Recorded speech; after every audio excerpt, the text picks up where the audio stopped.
அந்த வாகனம் வந்து கம்பி ஏற்றுறதுக்கு 15 திருவாரூர் அண்ணாமலை செட்டியார் கடைக்கு நான் வாகனத்தை அனுப்பியிருக்கேன். சாயந்தரம் ஒரு 6:02க்கு எனக்கு ஒரு மெசேஜ் வருது. என்ன மெசேஜ்னால் இதை மாதிரி ஃபைன் அடித்த மாதிரி ஒரு மெசேஜ் வருது. அதுக்கு அடுத்தபடியாக 6:02க்கு மெசேஜ் வந்த மாதிரி 6:37க்கு ஒரு மெசேஜ் வருது, திருப்பி ஃபைன் அடித்த மாதிரி. அப்போ வந்து வண்டி வந்து கடை வாசலில் நிற்கிது.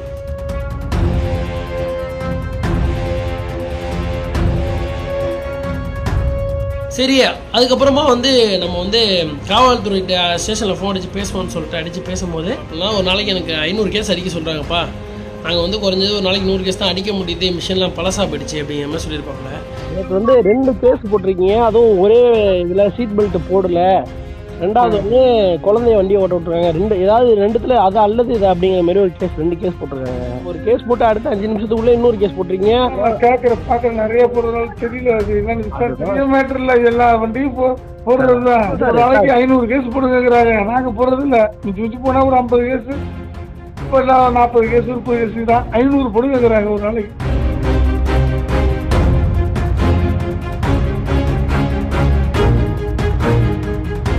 அரசு அதிகாரிகளுக்கும் ஊடக நண்பர்களுக்கும் வணக்கம். நான் வந்து ரஹமத் என்டர்பிரைசஸ்னு ஒரு ஹார்ட்வேர் ஷாப் நடத்திட்டு வந்துட்டுருக்கேன். நான் வந்து பிகாம் டிகிரி ஹோல்டரு. நான் வந்து அப்ராடில் இருந்தேன். அப்ராட்லேருந்து இப்போ வந்து உள்ளூரில் வந்து ஒரு சொந்தமாக தொழில் பண்ணிகிட்ருக்கேன். இப்போ நான் இப்போ கடந்த 14ஆம் தேதி என்னென்னா கடைக்கு கம்பி ஏற்றுறதுக்காக நம்ம சொந்த வண்டி டிசம்பர் மாதம் ஒரு புது வாகனம் ஒன்று எடுத்திருந்தேன். அந்த வாகனம் வந்து கம்பி ஏற்றுறதுக்கு 15ஆம் தேதி திருவாரூர் அண்ணாமலை செட்டியார் கடைக்கு நான் வாகனத்தை அனுப்பியிருக்கேன்.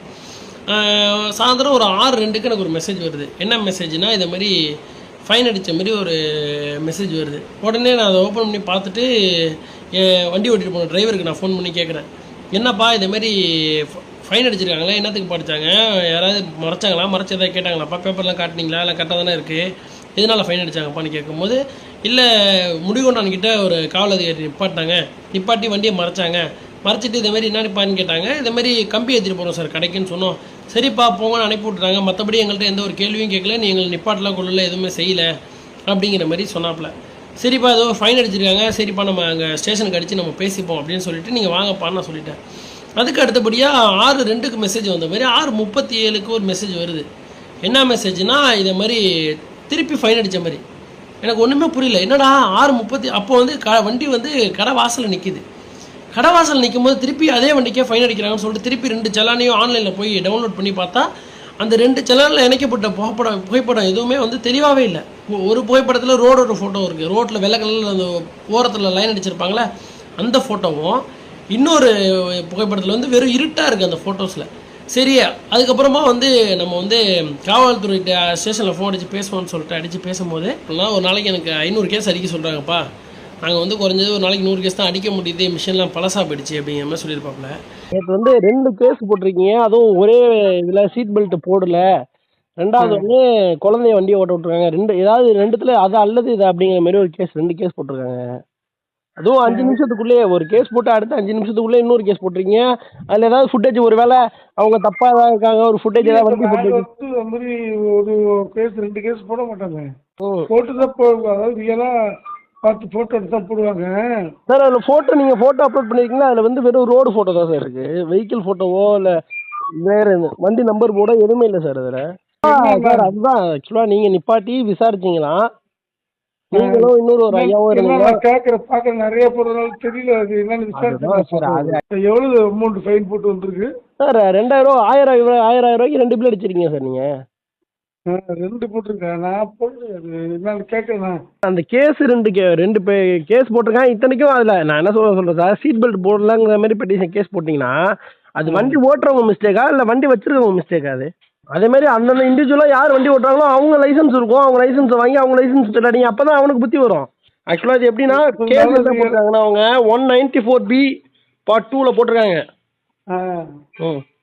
நாங்கள் பிஸ்டலில் செக் பண்ணியிருக்கேன், பார்த்துட்டு நான் சொல்கிறேன். சரி சார், கொஞ்சம் பார்த்து சொல்கிறீங்களா எனக்கு?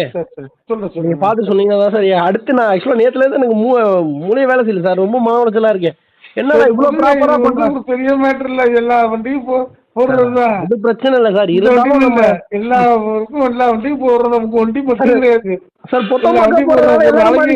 நாளைக்கு 500 கேஸ் போடுங்கிறாங்க, நாங்கள் போடுறது இல்லை. மிஞ்சி போனால் ஒரு 50 கேஸ், இப்போ எல்லாம் 40 கேஸ் 30 கேஸ் தான். 500 போடுங்கிறாங்க ஒரு நாளைக்கு. மேல அது நாங்க போட முடியாதுன்னு வச்சுக்க 500. ம் மிஷின்லாம் பழைய மிஷின்லாம் போயிட்டு ஒர்க் ஆகாது, அந்த அளவுக்கு நம்மளுக்கு ஸ்பீடுக்கு ஒத்துழைக்காது ம் மிஷின்லாம். ஏன்னா 2019 2016 கொடுத்த மிஷின்லாம் இருக்கு. ஆமாம் சார் ஆமாம் அது சார். இருக்கு, நான் செக் பண்ணிடுறேன், பார்த்துட்டு ம் செக் பண்ணிட்டு நான் சொல்றதுக்கு. அந்த அந்த கம்பி எடுத்துகிட்டு வந்ததில் எனக்கு கிடைக்கக்கூடிய லாபம் 1500 இந்த 1500 லாபத்தில் வாகனம் ஓட்டிக்கு 500 கொடுத்தது, இப்போ டீசல் 600 போக மீதி எனக்கு இருக்கிறது 400. இந்த 400 லாபத்தை சம்பாதிக்கிறதுக்காக அரசாங்கத்துக்கு வந்து 2000 அவதாரம் செலுத்துகிற மாதிரி இருக்குது. இப்படி எல்லா பேப்பரும் கரெக்டாக வச்சுருந்து அரசாங்கத்துக்கு சட்டத்திட்டத்துக்கெல்லாம் உட்பட்டு இருக்கிற நமக்கே இப்படி ஃபைன் போட்டாங்கன்னா இப்போ இருக்கிற பொருளாதார நெருக்கடியில் நம்ம எப்படி மேனேஜ் பண்ணுறது, எப்படி சம்பாதிக்கிறது? ஒரு பக்கம் ஜிஎஸ்டி அது இது அப்படின்னு சொல்லி அவங்க ஒரு பக்கம் நம்மளை சுரண்டுறாங்க, ஒரு பக்கம் எல்லா பேப்பரும் கரெக்டாக வச்சுருந்தும் நம்மளை போட்டு இவ்வளோ சிரமப்படுத்துறது ரொம்ப கண்டிக்கத்தக்கதாக இருக்குது. இந்த வீடியோ பார்த்து உயரதிகாரிகள் வந்து தக்க நடவடிக்கை எடுக்கணும்னு நான் மிக